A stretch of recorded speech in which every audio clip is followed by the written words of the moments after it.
It's all too easy for the media to just report on the more overt signs of disasters such as bushfires or raging torrents or massive windstorms.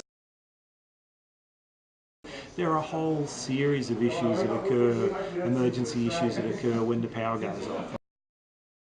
And being prepared to ask the questions and ask what's being done about it. What's being done, or what can the community do to help itself? That's another important question, because I think it's not always about what the authorities can do, because sometimes they're just going to be stretched beyond belief and not able to be all things to all people. And in those situations, it's important that the community is prepared to do what it can do to help itself until the authorities can come to their assistance. It's, to me, is almost like the hidden emergency. It just never seems to get the coverage, and perhaps because it's insidious and it just occurs, and it's easy for some of the deaths that occurred during a heat wave to just be considered, well, the person was on their last legs anyway, or was elderly or infirm, and so it's almost written off for that reason, and I think that's wrong. Some of the other forms of emergencies just don't have that same multimedia appeal, if I can put it that way, and yet the media can make such a difference to people in preparing them to deal with what's coming. When the power goes out, which happens all too often now in heat waves, and when there's load shedding or brownouts or blackouts, then not only do people's air conditioners go off, and in the case of people dealing with a health situation or aged people, that can have a significant impact on their survival during heat waves.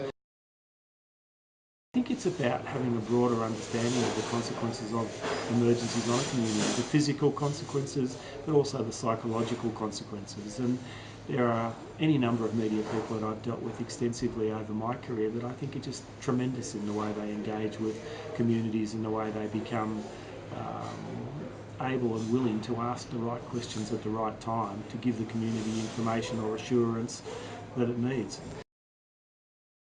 A clear understanding of the no-go zones, and it's not a case of censoring or media blackouts or anything like that. It's just a case of understanding if something's reported in a particular way, it can actually have a deleterious effect, a really bad effect on a particular individual. Sometimes emergency services or the authorities are not asking for something to be dealt with sensitively to avoid any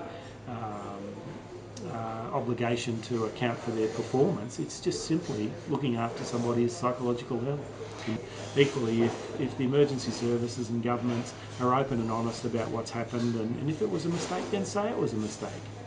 The community can deal with that. It's only when they feel like they're being spun or being fed a line of nonsense that they get angry, and that's when you get outrage. And really, outrage is so destructive to a community's recovery and to the overall process of dealing with the stress of a disaster or a critical emergency. In all my experience of going into communities and dealing with their anger, most of it's been because of poor communication or miscommunication. And when you start to sort out what are the facts, it's amazing how quickly the anger, the temperature can be reduced, and people start to focus on what needs to be done instead of recrimination. I would encourage any journalist to have in their diary, in their telephone list, the right contacts at the right time. Don't have to go hunting when something happens. Know who to go to, and know who's going to be a good spokesperson that speaks honestly and openly.